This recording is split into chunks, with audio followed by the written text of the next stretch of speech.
Assalamualaikum dan selamat sejahtera. Pada kali ini, kami akan membentangkan tentang inovasi teknologi industri hospitality. Pembentangan ini kami ambil dari chapter ke-6 iaitu Employability and Career Development. Pembentangan ini juga dibuat bersama teman saya, antaranya saya sendiri iaitu Muhammad Syamil Haikal bin Salih.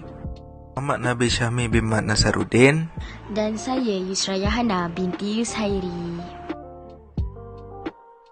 Terdapat beberapa kandungan di dalam pembentangan ini, antaranya pengenalan inovasi teknologi, contoh inovasi, objektif, kebaikan inovasi, keburukan inovasi dan kesimpulan.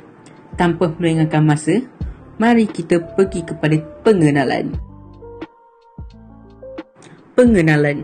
Inovasi adalah asas pertumbuhan kemajuan sesebuah negara. Inovasi merupakan hasil cetusan idea yang kreatif dalam mana-mana aspek kerja yang dapat meningkatkan kualiti dan produktiviti organisasi. Hasil inovasi ini boleh merangkumi apa-apa perubahan kepada sistem, prosedur, kaedah atau cara bekerja. Teknologi pula adalah satu konsep yang luas dan mempunyai lebih daripada takrifan. Takrifan ialah pembangunan dan penggunaan alatan, mesin, bahan dan proses untuk menyelesaikan masalah manusia. Istilah teknologi selalunya berkait rapat dengan gadget menggunakan prinsip sains dan proses terkini. Contoh inovasi.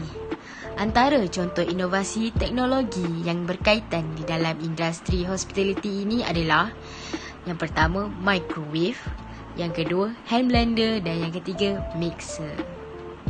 Teknologi yang dicipta dalam industri hospitality ini adalah bagi membantu untuk memproses dan menghasilkan sesuatu produk dengan selamat serta ia juga mampu mengawal tahap kebersihan yang tinggi sekiranya ia digunakan dengan baik dan mengikut prosedur yang telah ditetapkan.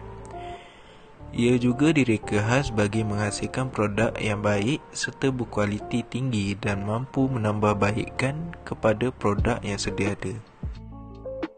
Tujuan atau objektif inovasi adalah yang pertama, meningkatkan kualiti sesuatu produk. Yang kedua, menciptakan pasaran baru. Yang ketiga, membantu memajukan negara seiring dengan teknologi semasa.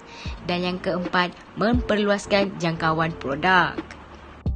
Part 3 kebaikan dalam inovasi teknologi industri hospitality. Yang pertama adalah memudahkan kerja seharian. Teknologi telah berjaya memudahkan pelbagai kerja seharian di tempat kerja. Sebagai contoh, seperti mesin memproses daging kisar, mesin mencuci pinggan serta mesin mengupas kentang dan sebagainya. Secara tidak langsung, banyak syarikat sudah membeli teknologi tersebut kerana dapat membantu para pekerja untuk membuat kerja dengan mudah tanpa menggunakan seluruh tenaga mereka. Yang kedua, menjimatkan masa. Perkembangan teknologi yang diciptakan ini dapat menjimatkan masa. Sebagai contoh, bagi menghasilkan sesuatu produk, waktunya akan menjadi sangat singkat kerana teknologi yang canggih telah menjimatkan masa memproses dari satu langkah ke langkah yang lain. Yang ketiga, mengurangkan risiko kebergantungan kepada sumber manusia. Dengan adanya teknologi yang canggih pada masa kini, ia dapat membantu dalam mengurangkan risiko pekerja dan tidak perlu menggunakan banyak tenaga daripada para pekerja. Keburukan inovasi teknologi dalam industri hospitality. Yang pertama adalah generasi kini tidak akan mempunyai pengetahuan yang luas tentang proses penghasilan secara dahulu sebelum adanya teknologi canggih. Yang memberi maksud adalah ia memberi keburukan kerana sekiranya generasi kini memasuki alam pekerjaan yang serba canggih ini, mereka tidak akan berpengetahuan atau mempunyai pengalaman dalam cara industri tersebut menghasilkan sesuatu produk secara manual dan mengambil sedikit masa untuk menghasilkan sesuatu produk yang berkualiti sebelum adanya teknologi canggih. Keburukan yang kedua adalah mengurangkan skill atau kemahiran generasi kini dalam bidang yang mereka ceburi.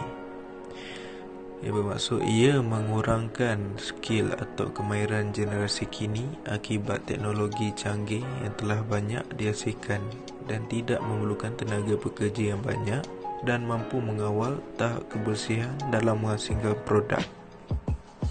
Ini juga bermaksud jika terdapat banyak teknologi di dalam industri, maka ianya akan menyebabkan pekerja tersebut kurang berpengalaman dan boleh terjadi kes pengangguran yang tinggi. Keburukan ketiga adalah kos membaik pulih alat yang tinggi. Sekiranya teknologi yang digunakan rosak dan perlu kos yang tinggi, ia memberikan kesan yang negatif dari segi perbelanjaan untuk membaik pulih alat tersebut dan mampu menghentikan proses penghasilan seketika bagi membaik pulih teknologi tersebut. Kesimpulan bagi keseluruhan pemetangan ini adalah sebagai generasi yang berpengetahuan luas dalam bidang teknologi canggih ini, haruslah lebih berfikiran luas serta kreatif bagi membantu memajukan negara bagi seiring dengan perkembangan teknologi terkini dan membuka peluang yang sangat luas kepada anak muda untuk mencurahkan idea dalam mencipta teknologi khas demi kegunaan masa depan yang akan datang. Itu sahaja dari kami. Sekian, wabillahi taufiq wa hidayah. Wassalamualaikum warahmatullahi wabarakatuh.